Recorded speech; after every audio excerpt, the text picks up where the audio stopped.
Fala tricolores, bem-vindos a mais um vídeo aqui no canal. E ontem vitória do nosso São Paulo em 2-1 e estamos nas oitavas de finais da Copa Libertadores. Só aguardando aí o sorteio para saber quem é o nosso adversário, certo? Também vamos falar aí sobre o que aconteceu aí no jogo com o Bobadilla e o jogador Navarro, que acusa o Bobadilla de xenofobia, tá? Isso e muito mais no vídeo de hoje, já deixa seu like e também se inscreva no canal. Vamos lá, vamos pro vídeo. Mas, falando agora de outro time que tem o acesso permitido para competições da Conmebol, é o São Paulo, que jogou ontem diante do Tajeres e venceu por 2-1. Quem vai contar essa história pra gente é o Léo Lepre.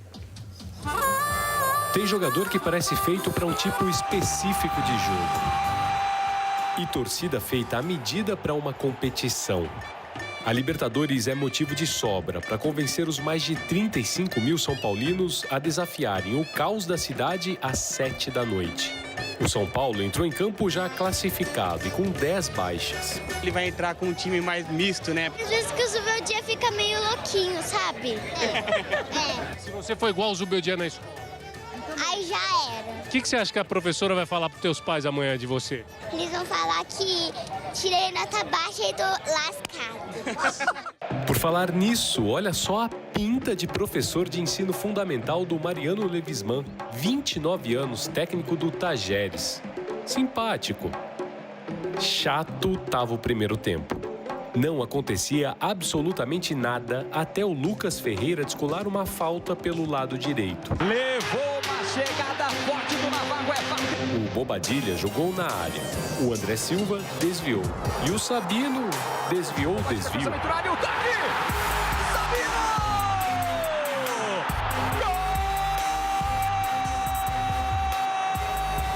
E eu tentei pegar bem na coxa nela ali, né? Mas que bom que deu certo ali, foi gol. Ficou preocupado com o impedimento ou sabia que não estava? Eu não sabia se eu comemorava, se eu não comemorava, foi meio assim, meio singelo a comemoração. E o que a confiança de um gol não faz, hein? No lance seguinte, o zagueirão estufou o peito, pensou em boas energias, botou a bola na frente e saiu jogando. Só foi parar lá na outra área. Eu falei pro Ferro ali, né? Se ele cruzasse, talvez eu chegaria sozinho. Então, vocês ficam de brincadeira com esse lance de professor e tal, né? Dá uma olhada na jogada ensaiada que ele preparou para o Tajeres empatar. Bateu de longe, a bola sobrou, Girotti bateu!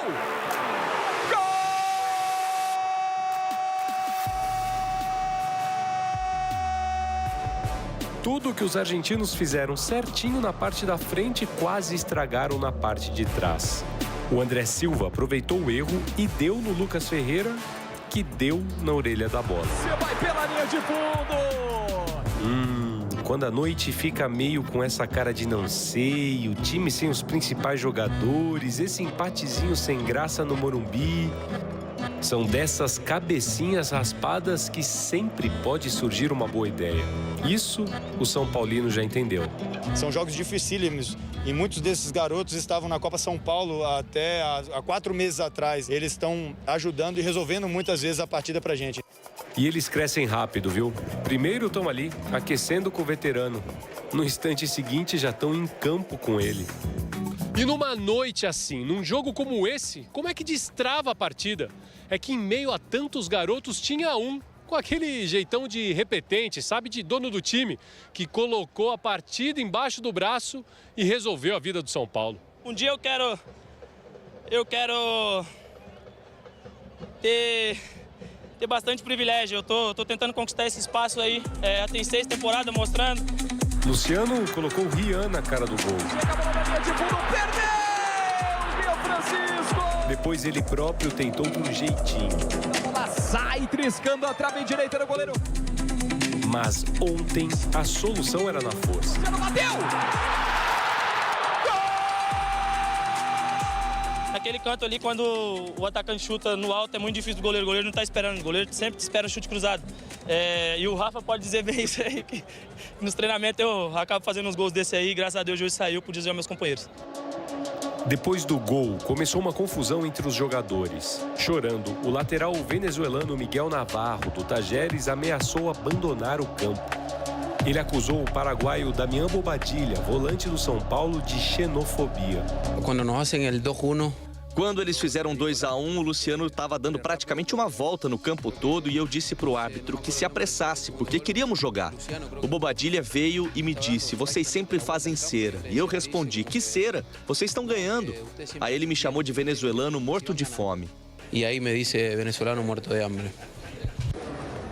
Imediatamente depois do final da partida, Navarro prestou queixa na polícia, numa delegacia que funciona dentro do próprio estádio. Os policiais procuraram por Bobadilla no vestiário, mas ele já havia ido embora. O Bobadilla, ele falou que não falou nada, é um garoto muito do bem. É um assunto que eu não posso falar muito com propriedade, porque foi logo após o gol a discussão e a gente estava comemorando o gol. E eu, como não escutei, eu não tenho propriedade aqui para falar sobre esse assunto, mas o Bobadilla é um cara que é muito educado sempre, é um cara que respeitoso, então espero que ele não tenha falado isso. Classificamos primeiro?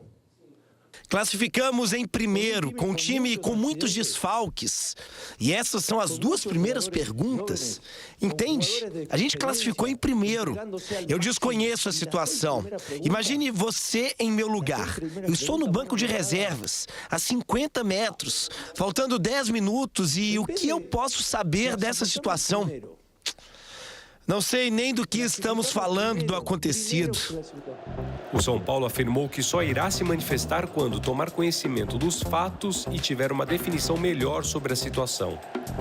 O time praticamente garantiu a segunda melhor campanha geral nessa fase de grupos. Chegou a 15 jogos de invencibilidade na Libertadores, recorde do clube na competição.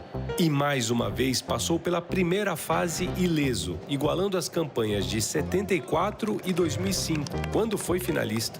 O protesto, digamos, silencioso da principal organizada do clube, sem a habitual festa na chegada do time.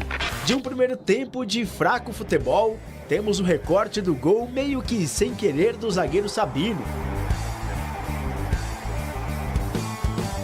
O empate veio em um vacilo da zaga, que o atacante Girotti não desperdiçou.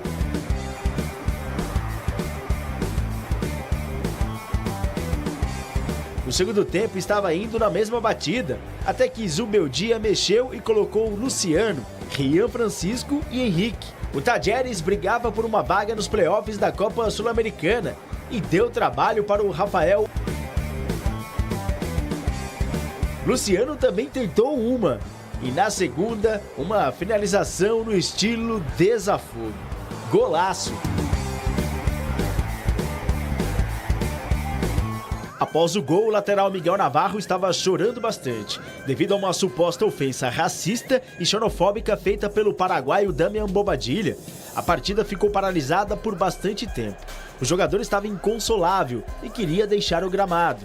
O companheiro Portillo foi cobrar uma justificação de Bobadilla e os atletas se confrontaram em meio à confusão. No passado, em diferentes situações, uma equipe visitante de outro país vinha aqui e se apresentava uma situação de racismo.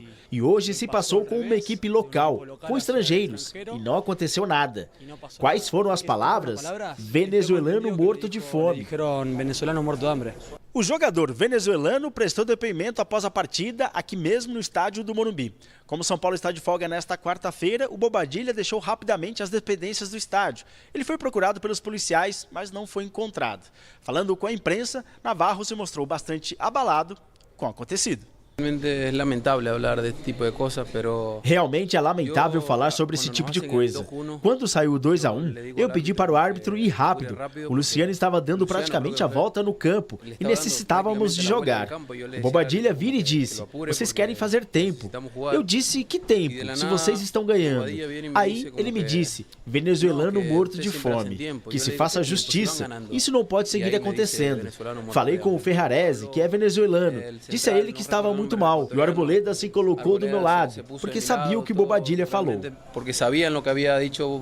Questionado na coletiva sobre o acontecido, Luiz Zubeldia disse isso. Fíjense que hicieron as duas primeiras perguntas. Classificamos primeiro? As duas primeiras perguntas, classificamos em primeiro. Com um time com muitos desfalques, com jogadores jovens, todos doando o máximo. Classificamos em primeiro. Desconheço essa situação. Se imagine no meu lugar. Estou no banco de reservas, a 50 metros. Vejo que a partida para por 10 minutos. O que posso saber eu dessa situação? Não sei do que estamos falando. Que posso eu saber dessa situação? 2-1, gol do Luciano Bonito, o gol definiu o placar. O São Paulo consegue fazer a melhor campanha, confirma, né, o que já estava escrito.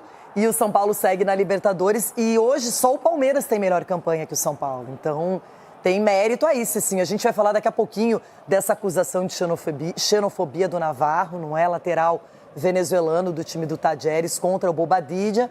Mas antes a gente começa a falar do São Paulo, classificado, objetivo cumprido e vencendo a primeira em casa na Libertadores. Exatamente, Renata. Pela primeira vez na história, né, o São Paulo vence os 3 jogos fora de casa e estava devendo essa vitória para o torcedor dentro de casa. Não encantou, mas um primeiro tempo muito pobre do São Paulo.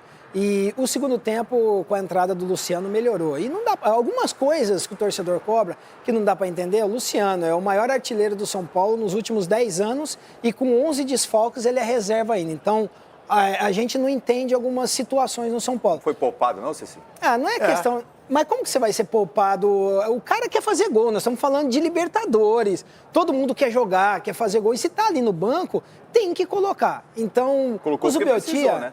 Precisou. O Zubeldia, a gente entende, são muitos desfalques, mas o que o São Paulo precisava era da vitória. Outra coisa, o fator negativo, mais um cartão amarelo do Zubeldia. Então, num jogo praticamente morto, o Zubeldia toma cartão amarelo. Como que... Então, ele precisa se controlar um pouquinho mais, porque, Zubeldia, você faz falta sim na beira do gramado. Quando você está ali, é um outro São Paulo, porque os jogadores precisam daquele incentivo que você sabe dar. Então, olha... Classificou, beleza, agora vamos aguardar a próxima fase. Mas o São Paulo precisa melhorar e muito. O Tajeres se confirmou como o pior time desse grupo. O Aliança Lima foi para a disputa do play-off com o time da Sul-Americana.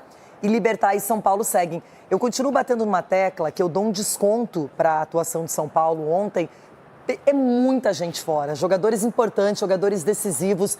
Quando você tem Lucas Moura e Oscar fora, como é que se articula tão bem? Os garotos estão... aparecendo, mostrando competência, mas não é só isso. Ontem apareceu o Henrique Carmo também, um outro atacante que, de repente, pode dar frutos para o São Paulo. Acho que o time cumpriu seu objetivo na Libertadores muito bem e agora vai pensar no Bahia no Campeonato Brasileiro, Edu. Aí tenta por dentro o Enzo, Luciano, grande toque de calcanhar, Rio Francisco, São Paulo tenta, sobrou, olha aí, Luciano!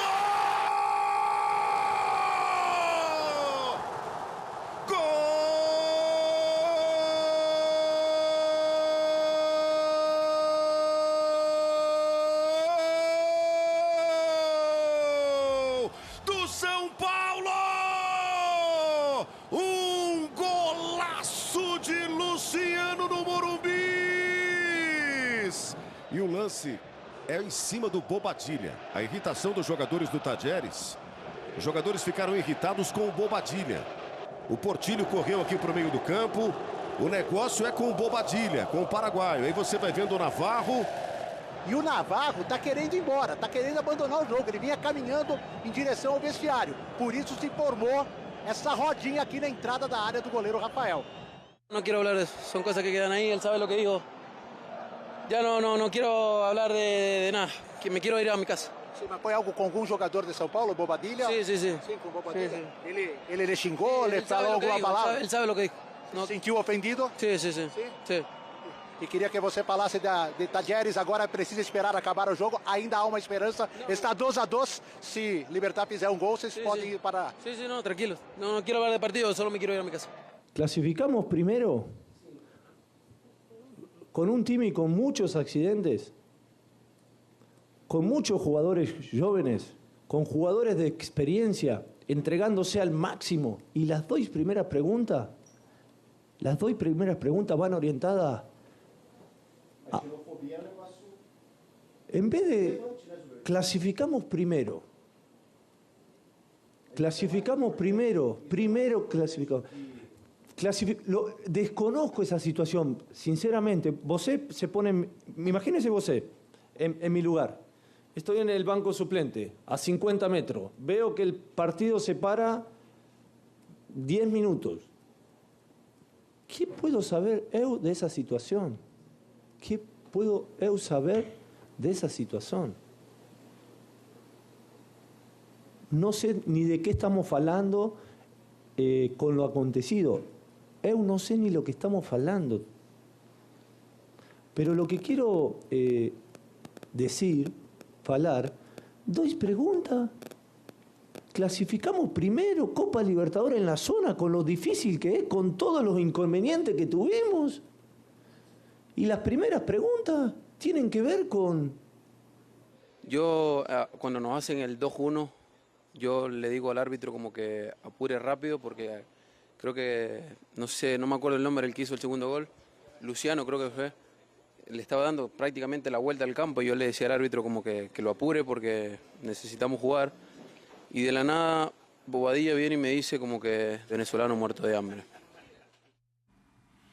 Muito bem, tá aí então a acusação do jogador do Tajeres em relação ao Bobadilla, jogador do São Paulo.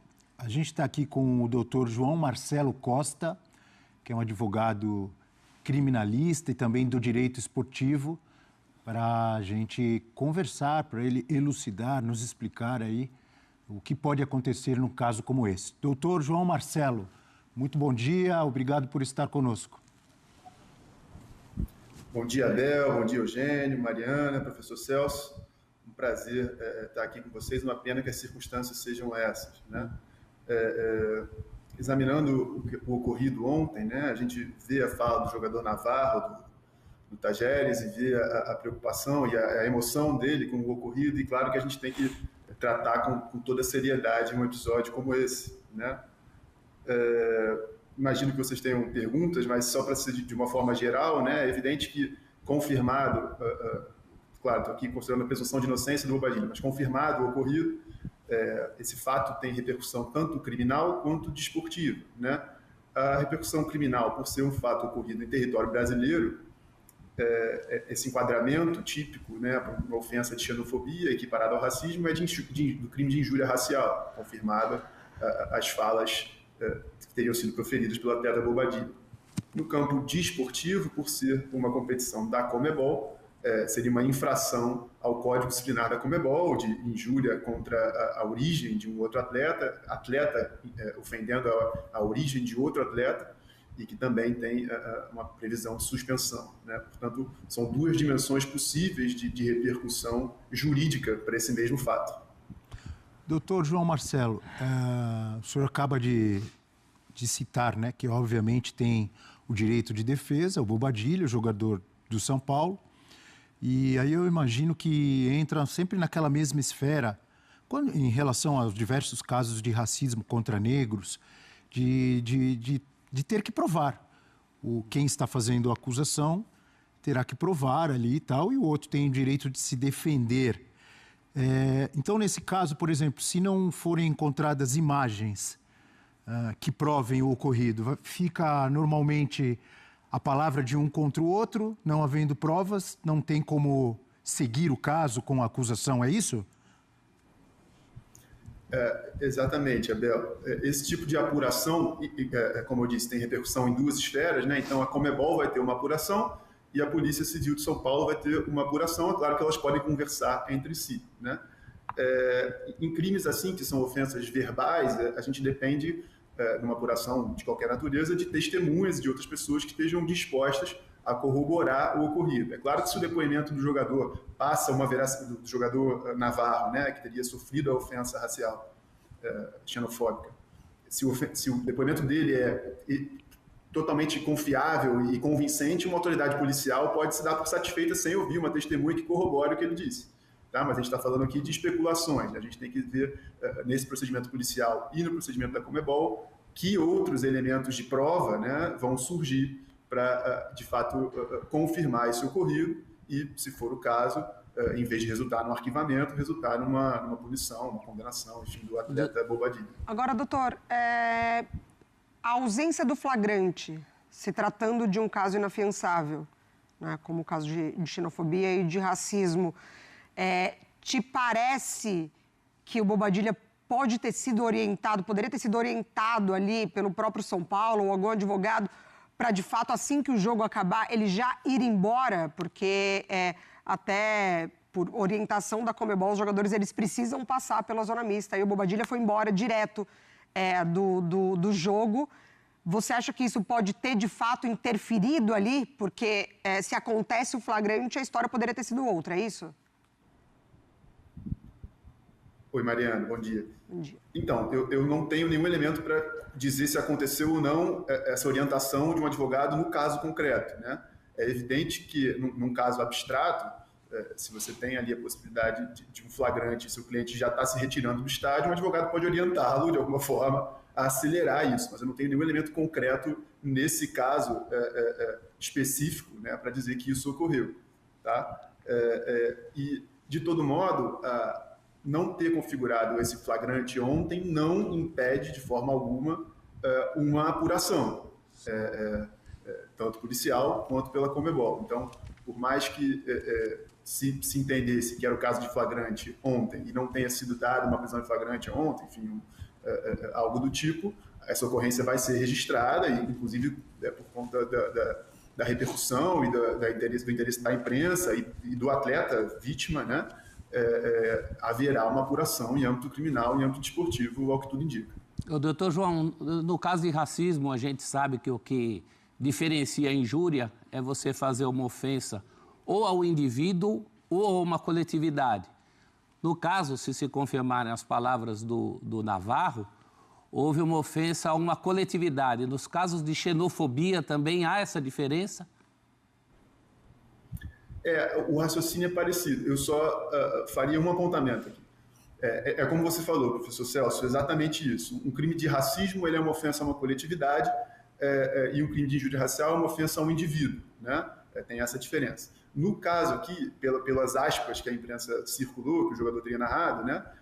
Apesar de, claro, ele também ofender a uma coletividade, a todo um povo, né? A ofensa era dirigida objetivamente a um atleta. Então, eu entendo que o enquadramento seria, sim, de injúria racial. É óbvio que, ao ofender um atleta por sua nacionalidade, você também está ofendendo todo o seu povo, claro.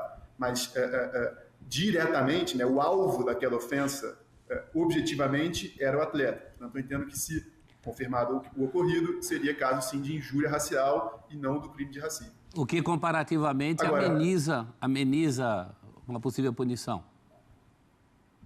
Teve uma mudança recente, então, estamos falando de um fato praticado no Brasil, portanto, o Código Penal e leis brasileiras, né? Teve uma mudança recente que agravou um pouco, justamente por haver uma diferença histórica entre o crime de racismo e o crime de injúria racial, a pena de injúria racial foi aumentada, né?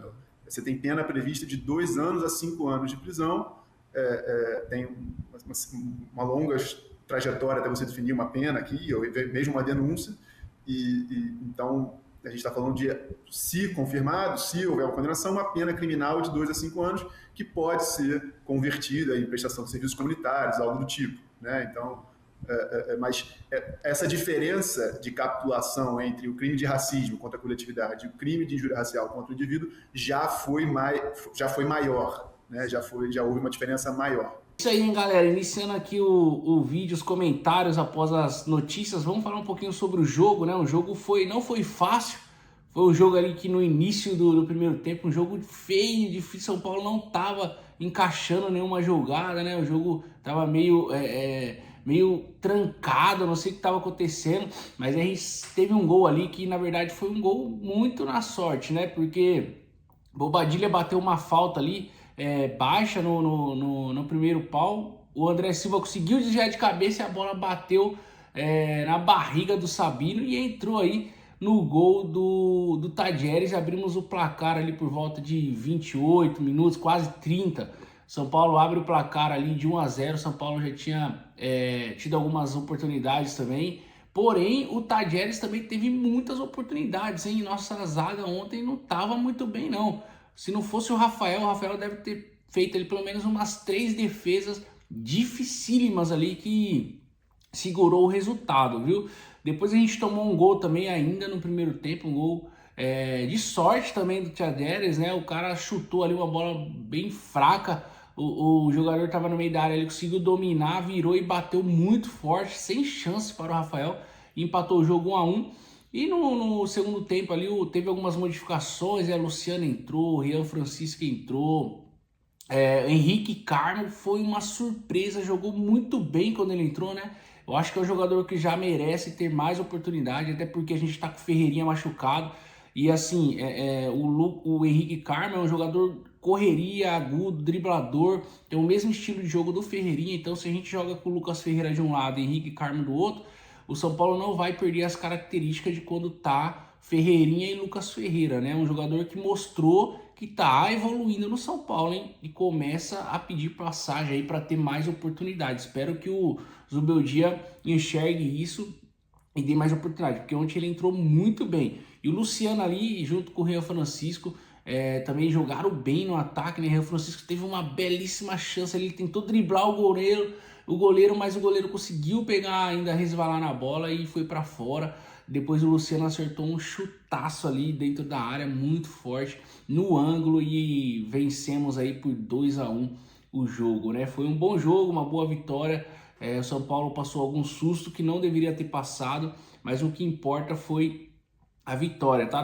A gente se classificou aí como a segunda melhor campanha, só atrás aí do nosso rival Palmeiras, né? Então a gente vai conseguir decidir a maioria dos jogos em casa, só se a gente enfrentar o Palmeiras aí, que a gente não vai conseguir decidir no Morumbi, beleza? Aí o que fica aí de tristeza no jogo de ontem foi o seguinte, o jogador aí venezuelano Navarro, que joga no time do Talleres, ele acusa aí o jogador Bobadilla, né, o paraguaio que joga no São Paulo, de xenofobia, tá? O que ele fala, né, o jogador Navarro? Ele fala o seguinte, ó, que é realmente lamentável falar desse tipo de coisa, mas quando eles fazem o 2-1, o Luciano estava dando praticamente uma volta no campo, e eu disse ao árbitro que se apressasse, que necessitamos jogar. O Bobadilla me disse, vocês sempre fazem tempo, né, cera? E eu disse, que tempo vocês estão ganhando? Aí ele me chamou de venezuelano morto de fome. Então assim, né, fica uma tristeza. Se de fato o Bobadilla fez isso, tá totalmente errado, né, de falar isso aí, principalmente por um companheiro de trabalho, um ser humano, né? Esse tipo de atitude aí não cabe para quem joga aí, para quem veste a camisa do São Paulo. Então, como eu disse, se realmente ele falou isso, ele deve desculpas ao jogador e deve sim se pronunciar aí falando a respeito dessa situação, beleza? Que foi a única parte ruim do jogo de ontem, foi essa acusação aí do jogador do Talleres para o jogador do São Paulo, beleza? Deixa seu comentário aí, o que você achou do jogo de ontem, das atuações do time. Eu achei que o Henrique Carmo, como eu disse, jogou muito bem, Luciano entrou bem novamente, Rian Francisco também entrou bem, eu acho que a zaga ali deu uma dormida, na minha opinião. O Rafael, como sempre ali, fez grandes defesas. Então deixa seu comentário sobre o jogo de ontem, o que você achou, e também sobre essa acusação aí do jogador do Talleres para o Bobadilla. E também outra coisa que aconteceu no jogo de ontem, que não é uma notícia tão boa, é o seguinte: André Silva sente a coxa e preocupa aí o São Paulo após a vitória de ontem, tá? Então o jogador foi substituído no segundo tempo, já começou seu tratamento ali no banco de reservas, sentindo dores na posterior da coxa. A gente só tem o Rian Francisco hoje na posição de centroavante ali, que pode atuar. Então o São Paulo vem sofrendo muito com as lesões, ainda bem que vai ter essa pausa agora para o Super Mundial de Clubes, que vai dar tempo de recuperar aí, porque são 10 jogadores aí no DM, né? Luiz Gustavo, Caleri, Igor Vinícius, Lucas, Ferreirinha, Luca, Marcos Antônio, Juan, Oscar e Cedric. Agora pode ser que o André Silva também aumente essa lista aí no departamento médico, tá? Deixa seus comentários aí sobre todos os assuntos que a gente conversou hoje, beleza? Próximo jogo do São Paulo é sábado, dia 31, contra o Bahia, lá na Fonte Nova. Jogo difícil, hein? Jogo do Brasileiro, precisamos urgentemente ganhar, somar ponto, para não correr o risco aí de brigar na parte de baixo da tabela no final, na reta final do campeonato, tá bom? Um forte abraço, uma boa quarta-feira e até mais, galera.